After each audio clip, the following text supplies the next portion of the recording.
Future Travis here. This is an older video that I edited for your enjoyment and I'm re-uploading now. Hey, we're recording. I don't know how to delete these, so this is gonna be in the video.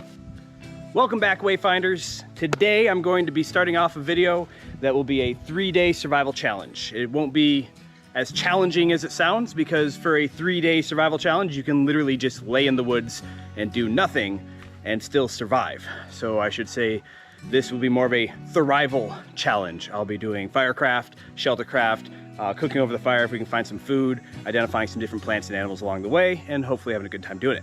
However, I do not have a way of getting to my location unless I first fix up this old 1995 Suburban, which has been sitting here for over a year. It's got a dead battery, a couple of flat tires. So let's take a look at that first, and then we'll get going on the challenge. It's been a year since I filmed this, and as I re-edit the footage and re-upload it, I'm thinking a lot about this old Suburban and this old homestead that I have waiting for me in the Upper Peninsula of Michigan. I'm currently in Germany teaching a survival program here that I really enjoy, and I plan on continuing having a full-time job until August 8th, 2026. And yes, I've already looked forward to that date and found out that it's a Saturday, which is convenient because that'll be the day that I transition from full-time survival instructor to full-time YouTube content creator. This isn't news for any of you who have been following the channel for a while. You know that I'm on a 20-year journey with my wife Tila to find and establish homestead capabilities in the Upper Peninsula of Michigan. The problem with Upper Peninsula of Michigan living is that there's not a consistent way of making money. There's not a lot of industry up there other than farming or logging, which we had no way of getting into at 18 years old in the year 2006. Instead, we made a pact that we'd go out into the world, gather materials, garner skills, and learn how to actually establish a homestead from scratch. And this endeavor should take 20 years. I'll continue this story later with voiceover in this episode.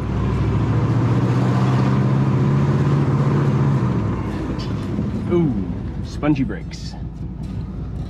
They work though.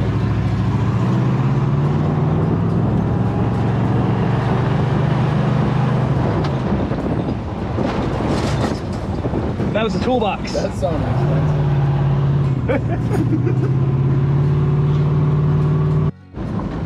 Wait, this is a solo trip. That's my best buddy Tyler. Anytime I'm able to get back to Michigan, he's right there by my side, whether he's helping me out with the homestead or I'm over at his place helping him out with one of his projects. For those of you that know us, we tend to feed off each other. One crazy idea leads to another, and next thing you know, you're driving an old, broken down SUV through the forest and trying to have a good time while doing it. I no longer call this a survival challenge, as I've packed enough gear so that it is going to be not very challenging at all. Mostly just me camping in the woods for 3 days. I've got my cook kit, complete with 6-inch cast iron frying pan. That is a nicety, but I can afford the extra weight in my pack.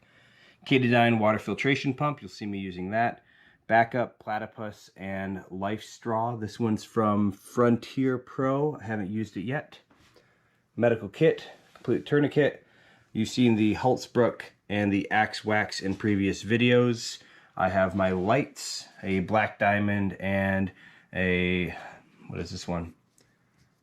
No Name LED, uses CR123 alpha batteries, fairly bright.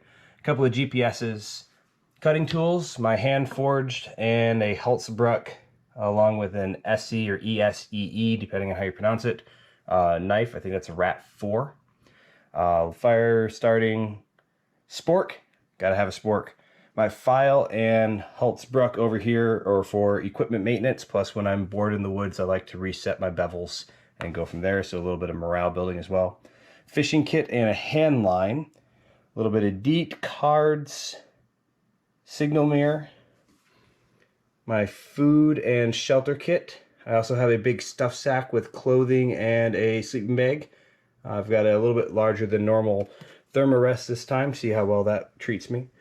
A couple of dehydrated Mountain Houses, trail mix, my hygiene kit, a set of bags to pack out what I pack in, filming equipment, GoPro's extra batteries, I'm holding the camera right now, and the I think they call this a gorilla pod. It's one of those tripods you can move out, and a clamp that I can put on trees and whatnot.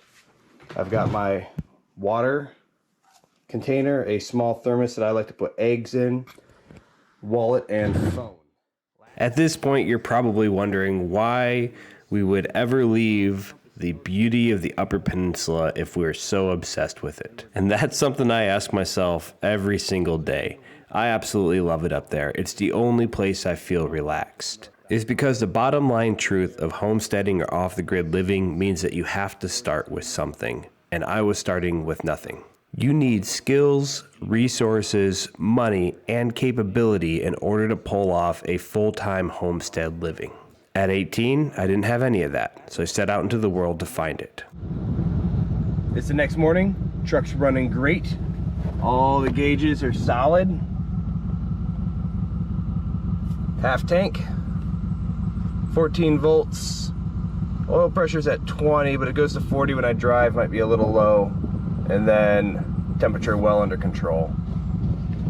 I got my gear.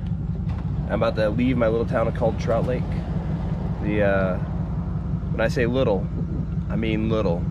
It's got a corner market, 2 bars, and a post office. So basically a post office and 3 places to buy liquor. All right, let's hit the road.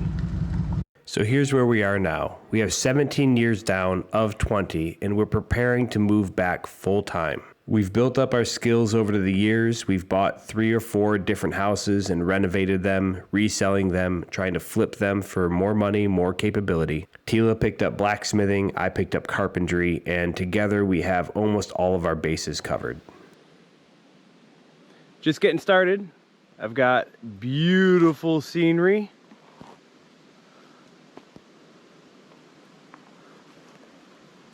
Hiking along the Tahquamenon River, trying to find a good place to bed down for the night.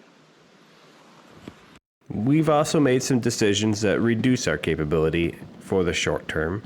We've had 5 children and have been spending a lot of time on raising them versus building up our own personal capabilities for homesteading. However, the same year the twins were born, in 2016, we were able to buy my grandpa's old lodge/homestead on 2.5 acres of land. This wasn't an inheritance, this was me buying it from the estate so that the money could be used to keep my grandma in good health until the end of her life. A few years later, after buying the homestead, my mother passed away and we inherited some acreage and a little log cabin that needed a lot of work that is right next to my grandpa's original lodge. If you ever come across birch bark tubes like this, they're squishy on the outside or on the inside, and then hard preserved birch bark on the outside. That's because birch bark has a high oil content in its bark, but once you get past the cambium layer, the wood is highly susceptible to rot once it dies. The bark will still be very flammable despite how rotted the wood is underneath.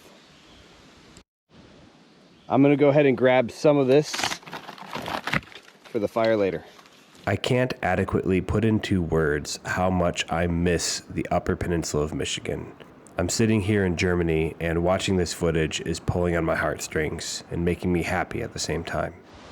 This is a cedar tree. It has long stringy bark, which is excellent for fire starting. If you drag a knife across this, it becomes long fibrous strands of fairly dry bark. And it has long stringy needles as well. They're very flat, almost 2-dimensional needles. Cedar trees are excellent for firecraft as they have very straight grain, very few knots, and they grow in these beautiful, tall, evergreen trees. This is Tahquamenon Falls, specifically the lower falls in this case. They're absolutely beautiful and they're only about 30 minutes from the homestead. Found this birch stump, more fire starter. This black buildup on the edge of the birch is the beginning of a chaga growth. Chaga is a highly sought after tea material that you can grind up, dry out. There's real earthy tones, and when you boil it into your water, it's supposed to be an antioxidant. I don't know if I can confirm or deny that. I know that a lot of people believe it's an antioxidant, but regardless, it's a decent tea. So the next question is, why not accelerate the plans? If we have the capability, we have the resources, and we have the skills, why not move back to Michigan a little bit earlier than anticipated? And the answer is, I've intentionally obligated myself until 2026 to meet my goals. When you come across a tree that's got a ringed surface like this, where the bark's falling off, it's very clearly dead. But the reason why, or one of the reasons why it would die, is because the cambium layer, the layer between the bark and the wood, is where the nutrients of the tree flow. So if you're to take a healthy tree, like this one here, and cut a ring all the way around the tree, you'd be effectively cutting off its nutrient supply back and forth to its branches. It's called ringing a tree, and it kills the tree. This survival challenge is quickly turning into just me camping in the woods because I keep finding food and water and good shelter and good weather. And I haven't even taken my pack off, but I haven't felt challenged yet. Here we found a bunch of raspberries. I've got these guys here. They're smaller. You get from the store, but I find them to be more delicious. If I just spent a few minutes here gathering, I could set myself up with quite a few calories for the day. Look for big, open, sunny areas, and look for these yellowish, brownish plants. They almost look like they're dying, and they're still producing fruit, or berries in this case, not fruit. One thing to keep in mind when finding wild berries is that purple and blue varieties tend to be 90% edible. Only 10% of those are going to be detrimental to you. 50% of all red berries are good to eat. The other 50% could be detrimental. Not all deadly or poisonous, but can cause diuretic issues or other digestive issues that can cause you to have a rough time out in the field. White, green, yellow berries, they lean more, the majority of those lean towards not healthy to have. So stick to your blues and purples or your identifiable reds. The exception to that is aggregate berries. Aggregate berries are berries that have the seeds on the outside. They often look like clusters like this. Focus is terrible, but you get the idea. You've seen a raspberry before. Raspberries, blackberries, strawberries are an aggregate berry because the seeds are on the outside. Those are all going to be edible with the exception of one or two varieties across the entire globe. Note to self, next survival challenge, pick an area with less prolific food sources. Believe it or not, these are wild strawberries.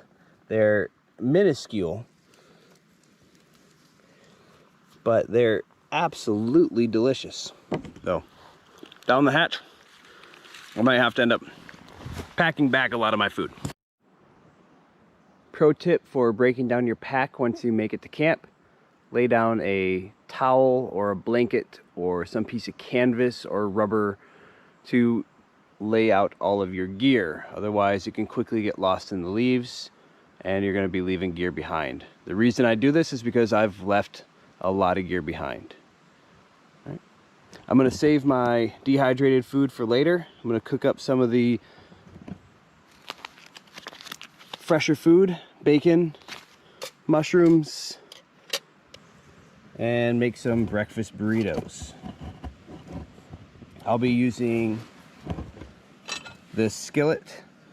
Yes, it is a couple of pounds. It's a standard 10, 12-inch skillet. I'm kidding, it's a 6-inch skillet.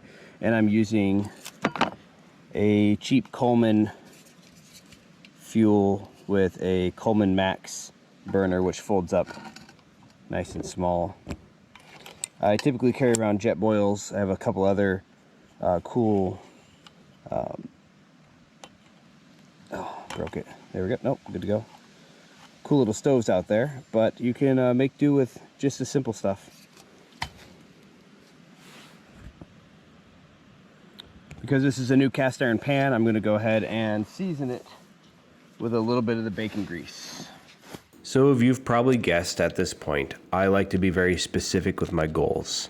So what makes it so that I have enough capability, enough resources, enough tools and ability to start the homestead? Well, I'll break it down one goal at a time. First off, zero debt.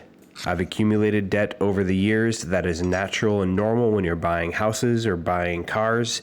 Unless you have an enormous amount of money in your bank account, you're going to be taking on some debt in your life. But debt has always been my personal vendetta. I've always dumped more money than I needed to, every single paycheck, into those debts until they were gone. I made a lot of sacrifices financially, but I was able to pay off the homestead even though we bought it for full market value. With the house and property paid off, the next hurdle was auto debt. I have a policy that if I'm going to spend X amount of $1,000 on a vehicle, I will get X amount of years of use. That means since I'm only planning on being in Germany for 3 years, I looked for a $3,000 car that can get me through the entire time. This also means that I'm driving a car that is typically 10 to 15 plus years old. That means I also need to be able to fix that car, which is another ability that you have to build if you're going to be living an off-the-grid homestead lifestyle. There are times where this has come back to screw me over, I won't lie. But I've been able to meet my goal of spending only $1,000 on each car for each year of life. As for credit cards, I consider those as high-interest loans against yourself. And don't get me wrong, there's times where I've had to rack up a credit card debt to fix my aging and broken cars. However, the sooner you can smash those down, the sooner you'll have extra money and extra room in your paychecks. With home and auto debt handled, the next goal was to increase capability. Capability can be broken down into tools, resources, and skills. So I set out to buy good tools, learn how to use them, so that I can use the resources that I have available. Just about ready to add the eggs for the breakfast burrito. Finished up one batch already of mushrooms, onions, and bacon bits. I always keep a small trash bag available. Pack out what you pack in. And I'll be locking that up in the bear box with the rest of the gear as well. Some cheap salt and pepper shakers go a long way for seasoning. And when it comes to transporting eggs out on the trail, the only way that I trust is pre-cracking and storing. Oh, she gave me some issues this morning with threads. There we go.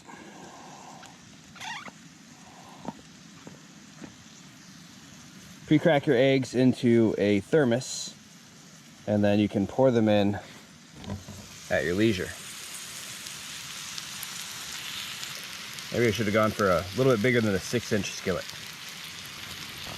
Many people mistake money for capability. If you have enough money to pay someone else to do the job for you, then you feel capable. I take the inverse approach. Losing food all over the place. Luckily I brought too much. Later in this video when I'm fending off bears, it'll be obvious as to what sequence of events led up to my demise. Luckily, in this area, there's only black bears. Black bears are fairly timid creatures. However, when they attack, they are more deadly because while they're timid, they attack to kill. So a grizzly, which is more aggressive, when they attack to intimidate. So they may attack you and have a less lethal encounter. However, a black bear, if it's attacking you, it's trying to kill you. So fight back with a black bear, and with a grizzly, GTFO. And if it does try to attack you and eat you, just let it gnaw on you for a little while, and it may leave you alone. Not too shabby. Got a little goop stuck to the bottom here.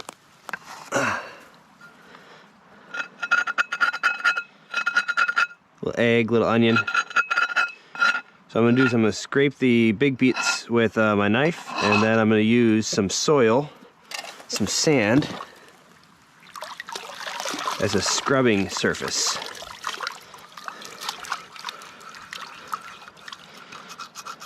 Should have done a little more knife scraping, but I'm gonna slow down the video a little bit. I'll do an example. Clean it up off camera. Getting there. All right, see you in a bit. Fairly clean. I got a little extra bacon grease here for when this dries to smear it around, prevent rust. Good to go. Little loamy soil and a solid rinse. Just finished up cleaning up the dishes. However, I don't know if I have enough bacon grease to completely coat my cast iron, which means that it's likely to rust. It's not acceptable. Care and use or maintenance of your tools is critical for both long and short-term survival and just pride in your work. So what I do have is I have some Axe Wax, which is food safe. Well, all natural food safe ingredients. I assume it's still food safe, all mixed together. I'm gonna try a little Axe Wax, which I know is mostly beeswax. This is sealant for my cast iron. And I rub that guy in. Next time I cook on this, I'll tell you guys how horrible of an idea that was. I'm also gonna take some excess, rub it on my Damascus here, because this tends to rust in the field as well. A little bit of wax keeps the oxygen away from the metal. I have an unfinished blade, as I've seen in some of my other videos, just so I can also maintain it in the same way. A little wax, a little care. Check the edge. She has a little bevel issue.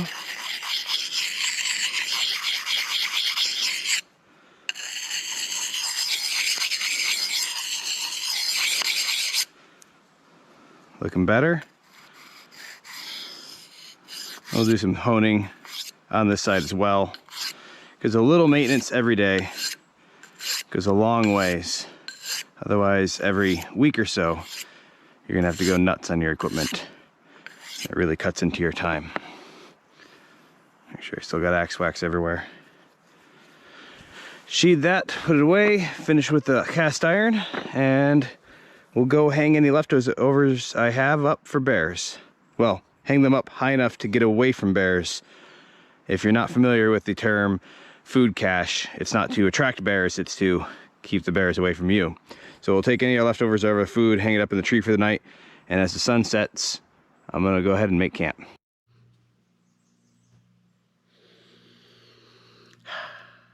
Day 2, just woke up and I'm feeling grubby. The burritos were amazing last night. I'm glad I packed in all the extra stuff. Yes, there's a couple extra pounds, but ooh, better than Mountain House, which I'll ironically be having later today. But first things first, sanitation and hygiene. I need to take care of myself so I can take care of my gear. So I've got wet wipes. They're one of the most critical things you can take out to the field if you're bringing anything beyond the bare essentials, which this is beyond the bare essential. But it feels amazing in the morning just to wipe off all the crud. Oh, smoke from the fire. Oh, eye boogers. Snot, dirt, grease. And I'll burn a whole one of these just on my neck and head. Run through the hair. Get a decent hobo bath. The second wet wipe, body, chest, under the arms, which I'll follow up with deodorant, but this knocks off the stuff from the day before. And the third wet wipe, I'm gonna do off camera. See you on the trail. Not a survival fact, but these little holes here in the moss, my mother used to say were fairy homes. And while it does nothing to help my survival, except for boost my morale, which is part of my psychological health, which is one of my basic needs. I found a balsam tree. You can tell it's a balsam tree because it has these pimples on the side of it. Get real close. When you push on them, they pop with sap. It's a evergreen or coniferous tree, which means it has needles.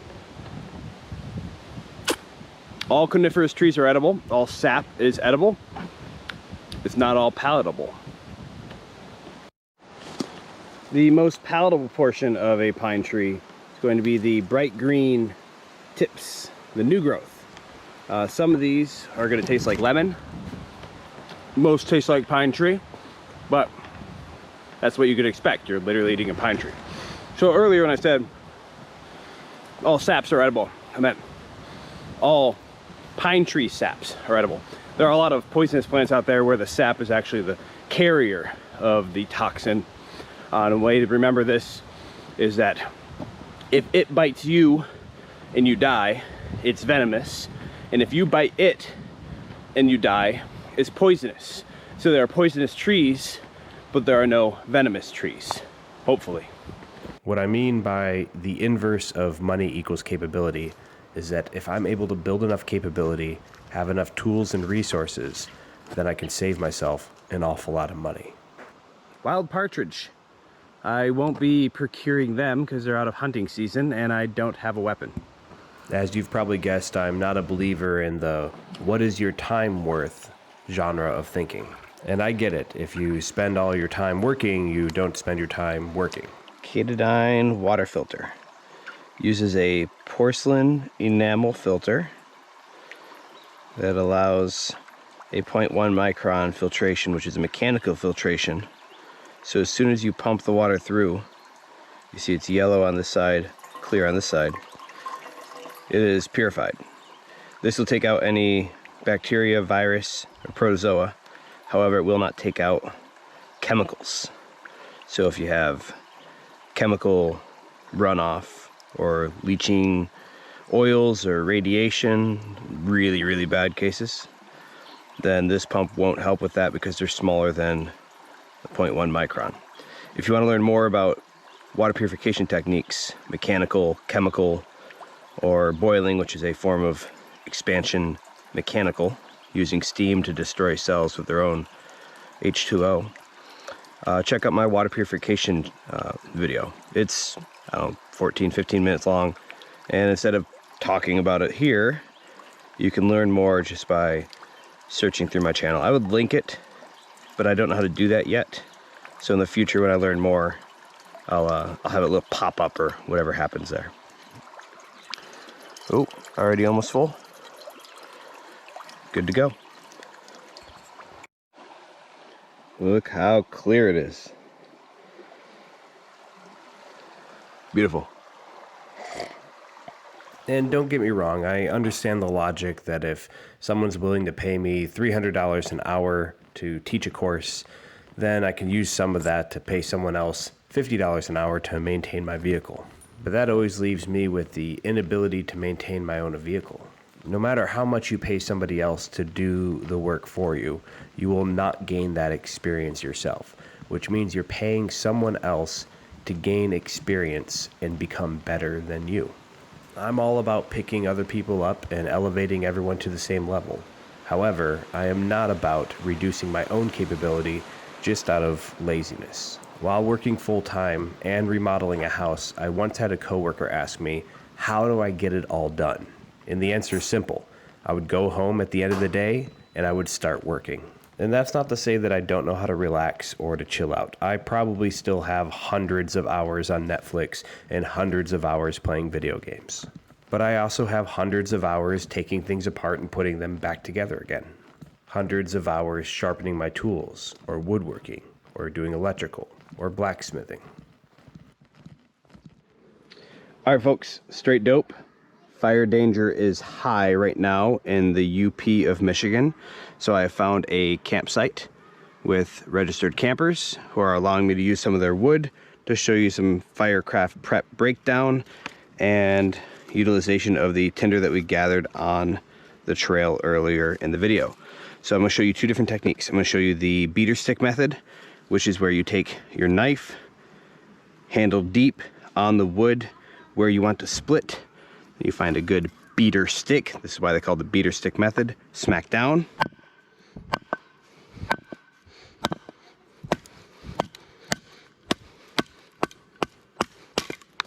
Allows you to break the wood and then throttle to split the wood completely. The other method of breaking this down would be the throttle method, which is pointing the knife away from you, sticking it into the wood, finding a good platform to work on, bringing it up, slamming it down together until it splits, then throttle like you would a motorcycle, like that. I'm going to do a couple of these, and yes, pajama pants are critical in this.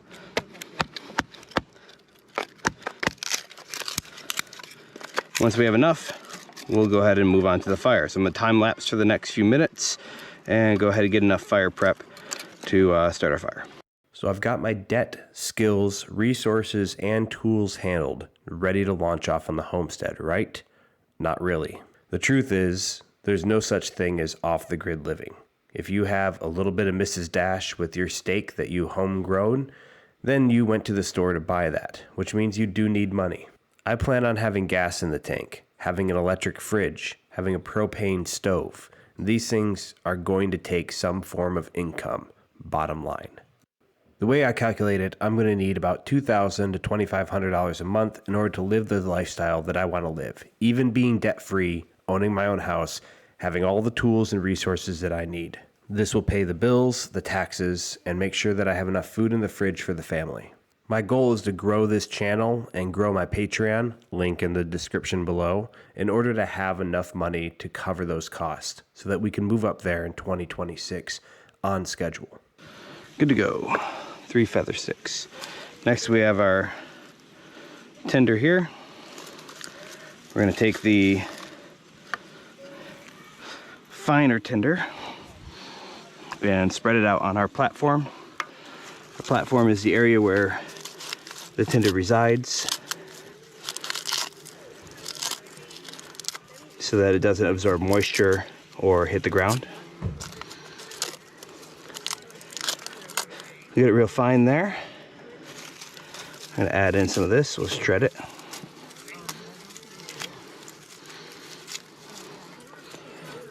And then I'm going to shred some on the side.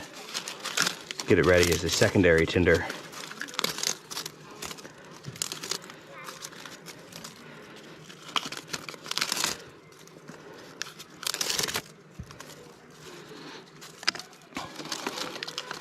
And we got some birch bark we can throw right on top there as well. All right, so I have my primary tinder. Secondary, I've got feather sticks. Pencil size prep. In order to not smother this, I'm going to have 2 larger pieces of wood.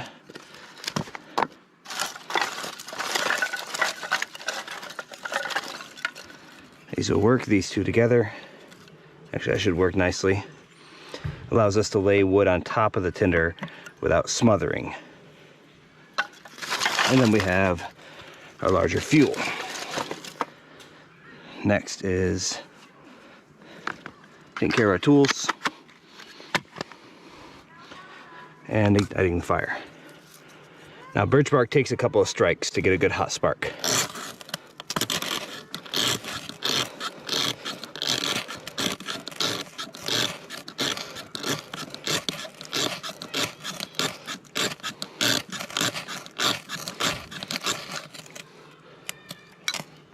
I've got my fire. I'm gonna bring the platform or the braces in a little tighter. Hit it with birch bark. Hit it with feather sticks. Secondary birch bark. Large amount. Pencil sized.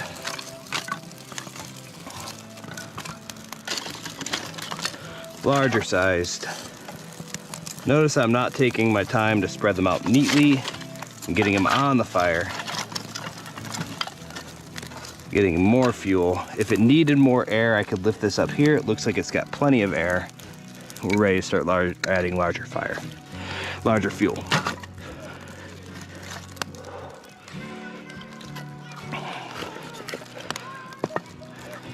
Notice a large amount of smoke coming off of it. This is because it's not getting enough oxygen. So we reach down, grab the brace, lift up. Lifting the brace adds more oxygen, and away you go.